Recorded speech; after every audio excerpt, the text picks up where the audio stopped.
தென்னாடுடைய சிவனே போற்றி, எந்நாட்டவர்க்கும் இறைவா போற்றி. அனைத்து தமிழ் உள்ளங்களுக்கும் கனிவான வணக்கங்கள்.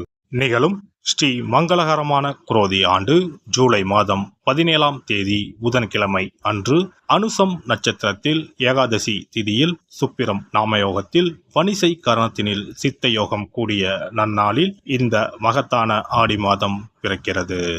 ஆடி மாதம் என்றதும் நம் நினைவுக்கு வருவது ஆடிப்பெருக்கு மட்டும்தான். ஆனால் இந்த ஆடி மாதத்தில் நிறைய சிறப்பு அம்சங்கள் உள்ளன.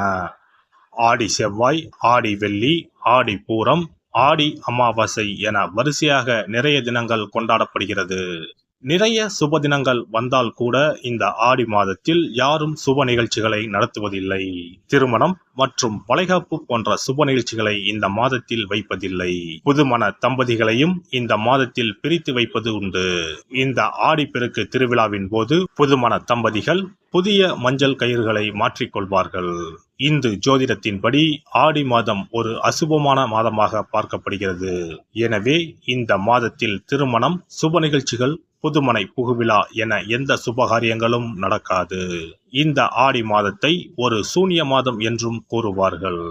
ஆடி மாதத்தை ஒரு சூனிய மாதமாக பார்த்தாலும் இந்த மாதத்தில் ஏராளமான பூஜை மற்றும் விரதம் மேற்கொள்ளப்படுகிறது. இந்த மாதத்தில்தான் சக்தி தேவிகளையும் பைரவர், வாராகி நரசிம்மர், மகிஷாசுர மர்த்தினி, துர்க்கை அம்மன் போன்றோர்களை பக்தர்கள் மறக்காமல் வழிபடுகின்றனர். எனவே ஆடி மாதத்தில் நிறைய சிறப்பம்சங்களும் இருக்கத்தான் செய்கின்றன. ஆடி மாத கிரக நிலை என எடுத்துக்கொண்டால் ரிஷபத்தில் குருவும் செவ்வாயும், கடகத்தில் புதன், சுக்கிரன், சூரியனும், கன்னியில் கேது பகவானும், கும்பத்தில் சனியும், மீனத்தில் ராகு பகவானும் உள்ளனர். இம்மாத கிரக பெயர்ச்சி என பார்த்தால் ஆடி மாதம் 3ஆம் தேதி புதன் பகவானும் 15ஆம் தேதி சுக்கிர பகவானும் இடப்பெயர்ச்சி ஆகின்றனர். அதைத் தொடர்ந்து 20ஆம் தேதி புதன் பகவான் வக்கிரம் அடைகிறார். ஆக புதனும் சனியும் இம்மாதம் வக்கரத்தில் சஞ்சாரம் செய்கின்றனர். இந்த கிரக அமைப்பினால் உங்கள் வாழ்வில் உண்டாகும் சுப மற்றும் அசுப பலன்கள் என்ன என்பதனை பற்றி காண்போம். மனதில் ஒன்று வைத்துக்கொண்டு வெளியில் ஒன்று பேசாத குணமுடைய தனுசு ராசி அன்பர்களே, இந்த மாதம் தன்னம்பிக்கை வளரும். பணவரவு திருப்தி தரும். வாய்க்கு ருசியான உணவு கிடைக்கும். வாக்கு வன்மை அதிகரிக்கும். சொன்ன சொல்லை காப்பாற்றுவீர்கள். ஆனாலும் தேவையற்ற வீண் பேச்சுக்களை தவிர்ப்பது நல்லது. அறிவுத்திறன் அதிகரிக்கும். பெயருக்கும் புகழுக்கும் பங்கம் வரலாம். கவனம் தேவை. தொழில் வியாபாரத்தை பொறுத்தவரை வளர்ச்சி பெருகும். இதுவரை இருந்த தொய்வு நீங்கும். லாபம் அதிகரிக்கும். இனிமையான பேச்சின் மூலம் வாடிக்கையாளர்களை தக்க வைத்துக் கொள்வீர்கள். முயற்சிகளில் சாதகமான பலன் கிடைக்கும். காரியங்களை செய்து முடிப்பதில் திறமை வெளிப்படும். பணவரத்து கூடும். உத்தியோகத்தில் இருப்பவர்களுக்கு புதிய பதவி தேடி வரும். வேலை தேடுபவர்களுக்கு வேலை கிடைக்கும். கூடுதல் பணி காரணமாக உடல் சோர்வு உண்டாகலாம். சக ஊழியர்களுடன் வாக்குவாதங்களை தவிர்ப்பது நல்லது. குடும்பத்தில் இருந்த பிரச்சனைகள் தீரும். கணவன் மனைவிக்கு இடையே திருப்தியான உறவு காணப்படும். பிள்ளைகள் கல்வியிலும் மற்ற வகையிலும் சிறந்து விளங்குவார்கள். பகைவர்களால் ஏற்பட்ட தொல்லைகள் நீங்கும். பெண்களை பொறுத்தவரை திட்டமிட்டபடி எதையும் செய்து முடிப்பீர்கள். மனோதிடம் கூடும். கலைத்துறையினரை பொறுத்தவரை கவனமாக பேசி பழகுவது நல்லது. வீண் பழி உண்டாகலாம். வேலைகளில் எதிர்பாராத சிக்கலை சந்திக்க வேண்டி இருக்கலாம். அரசியலில் உள்ளவர்களுக்கு கூடுதல் பணி சுமை ஏற்க வேண்டி இருக்கும். காரியங்கள் தாமதமாக நடந்தாலும் வெற்றிகரமாக நடக்கும். எதிர்பார்த்த கடன் வசதிகள் கிடைக்கும். புதிய பதவிகள் வரும். மாணவர்களுக்கு கல்வியில் வெற்றி பெற எடுக்கும் முயற்சிகள் யாவும் சாதகமான பலன் தரும். சக மாணவர்களுடன் நல்லுறவு காணப்படும். நட்சத்திர பலன்கள். மூலம் நட்சத்திரம். இந்த மாதம் தடைகள் அனைத்தும் நீங்கும். எதிர்ப்புகள் விலகும். நோய் நீங்கி உடல் ஆரோக்கியம் உண்டாகும். பணவரத்து எதிர்பார்த்தது போல் இருக்கும். புதிய நபர்களின் நட்பு கிடைக்கலாம். பாதியில் நின்ற காரியங்களை தொடர்ந்து செய்து முடிப்பீர்கள். திடீர் குழப்பம் ஏற்படலாம். தீ, எந்திரம் ஆகியவற்றை கையாளும் போது கவனம் தேவை. பூராடம் நட்சத்திரம். இந்த மாதம் தொழில் வியாபாரத்தில் எதிர்பார்த்த லாபம் கிடைத்தாலும் அதிகமாக உழைக்க வேண்டியிருக்கும். சரக்குகளை அனுப்பும் போது கவனம் தேவை. உத்தியோகத்தில் இருப்பவர்கள் கூடுதல் கவனத்துடன் செயலாற்றுவது நல்லது. குடும்பத்தில் சிறு சிறு சண்டைகள் உண்டாகலாம். கணவன் மனைவி ஒருவருக்கொருவர் அனுசரித்து செல்வது நல்லது. பிள்ளைகளிடம் அன்பாக நடந்து கொள்வது நன்மை தரும். உத்திராடம் நட்சத்திரம். இந்த மாதம் மனதில் திடீர் குழப்பம் ஏற்பட்டு நீங்கும். சமையல் செய்யும் போதும் மின் சாதனங்களை இயக்கும் போதும் கவனம் தேவை. முயற்சிகள் சாதகமான பலன் தரும். பணவரத்து அதிகரிக்கும். தொழில் தொடர்பான காரியங்களை யோசித்து செய்வது நல்ல பலன் தரும். வீண் கவலை ஏற்பட்டு நீங்கும். பணவரத்து திருப்தி தரும். புத்தி சாதுரியத்தால் எல்லாவற்றையும் சமாளித்து வெற்றி காண்பீர்கள். தட்சிணாமூர்த்தியை வியாழக்கிழமையில் நெய் தீபம் ஏற்றி வணங்க எதிர்பார்த்த பணவரத்து இருக்கும். செயல்திறமை அதிகரிக்கும். சிறப்பு தொகுப்பு.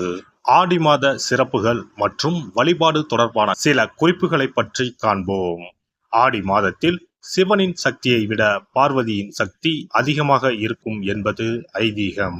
ஆடி மாத அமாவாசை அன்று மறைந்த முன்னோர்களுக்கு பிதுர் கடமைகளை செய்தால் ஆண்டு முழுவதும் பித்ருக்களுக்கு கடன் கொடுத்த பலன் கிடைக்கும். ஆடி மாதம் சுக்லா தசமியில் திக் தேவதா விரதம் இருக்க வேண்டும்.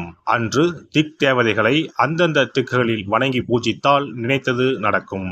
ஆடி மாதம் சுக்லபட்ச ஏகாதசி முதல் கார்த்திகை மாதம் சுக்லபட்ச ஏகாதசி வரை மாத உபவாசம் இருப்பது குடும்பத்தில் அமைதியை ஏற்படுத்தும். ஆடி மாத செவ்வாய்க்கிழமைகளில் கோவிலில் எலுமிச்சப்பழ விளக்கு ஏற்றினால் கூடுதல் பலன்கள் கிடைக்கும். ஆனால் எலுமிச்சப்பழ விளக்குகளை ஒருபோதும் வீட்டில் ஏற்றக்கூடாது. வளர்பிறை துவாதசி நாளில் தொடங்கி கார்த்திகை மாதம் வளர்பிறை துவாதசி நாள் வரை பெண்கள் துளசி பூஜை செய்து வந்தால் நினைத்தது நடைபெறும். வீட்டில் சகல செல்வங்களும் குவியும். ஆடி மாதம் செவ்வாய் வெள்ளிக்கிழமைகளில் காமாட்சி தேவியை வணங்கினால் திருமண தடைகள் விலகி சுபம் உண்டாகும்.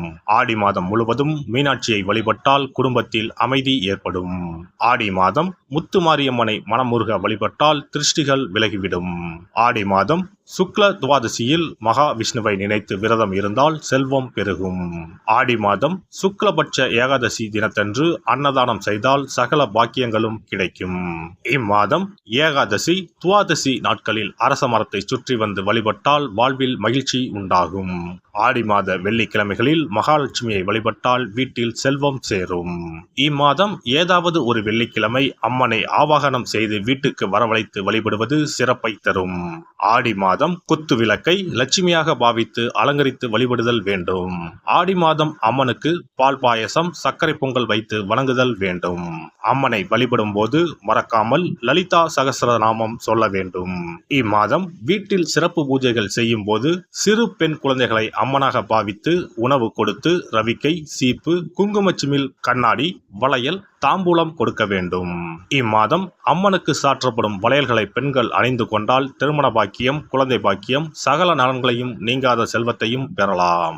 ஆடி மாத வெள்ளிக்கிழமைகளில் அதிகாலையில் எழுந்து குளித்து தூய ஆடை அணிந்து சாணத்தை பிள்ளையராக பிடித்து செவ்வரளி செம்பருத்தி அருகு கொண்டு சூரிய உதயத்திற்கு முன்னர் விநாயகரை பூஜிக்க வேண்டும்.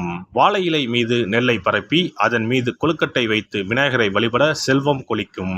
ஆடி பௌர்ணமி அன்று சிவபெருமானுக்கு திரட்டுப்பால் அபிஷேகம் செய்து கருப்பு பட்டாடை 100 முத்துக்கள் கோர்த்த மணிமாலை கரு ஊமத்தம் பூ மாலை அணிவித்து மூங்கில் அரிசி பாயாசம் படைத்து வழிபட்டால் எப்பேற்பட்ட பகையும் விலகும். பொதுவாகவே வெள்ளிக்கிழமைகள் அம்பாளுக்குரிய சிறந்த நாட்களாகும். இதனோடு அயனத்துக்குரிய சிறப்பும் சேர்வதால் ஆடி மாதத்தில் வரும் வெள்ளிக்கிழமைகள் அம்பாளுக்கு தனிச்சிறப்பு கொண்டவையாக கருதப்படுகின்றன. எல்லாம் வல்ல இறையருளால் நீங்களும் உங்கள் அன்பு குடும்பமும் உடல் நலம் நீலாயுள் நிறை செல்வம் உயர் புகழ் மெய்ஞானம் ஓங்கி வாழ்க வளமுடன். இந்த வீடியோ பதிவு உங்களுக்கு பிடித்திருந்தால் லைக் பண்ணுங்க, கமெண்ட் பண்ணுங்க, ஷேர் பண்ணுங்க, மறக்காம சப்ஸ்கிரைப் பண்ணுங்க, பக்கத்துல இருக்கிற பெல் பட்டனை கிளிக் பண்ணுங்க. நன்றி, வணக்கம். ஓம் நமச்சிவாய. சிவாய நம.